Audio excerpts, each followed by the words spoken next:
السلام عليكم. اليوم غادي نهضر معكم على واحد المشكل اللي كيعاني منه بزاف ديال الناس، خصوصا مع التقدم في العمر، وهو آلام الركبة وتآكل المفاصل. كثير من الحالات كتحس بآلام أثناء المشي، صعوبة في طلع الدروج، وأحيانا حتى في الحركات البسيطة اليومية.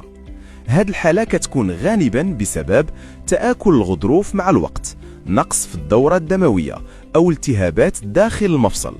في الطب الصيني كنخدموا على السبب ماشي غير الآلام، كنستعملوا الوخز بالإبر باش نخففوا الالتهاب، ننشطوا الدورة الدموية، ونساعدوا المفصل يرجع يخدم بشكل أفضل.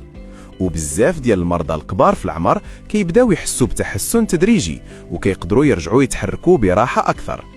إلا كنتي في بورغون أو في كازا وكتعاني من آلام الركبة، ما تخليش الآلام يقيد حركتك. اتصل بنا دابا وخذ موعدك، ولا صيفط لنا رسالة في واتساب وغادي نجاوبوك مباشرة.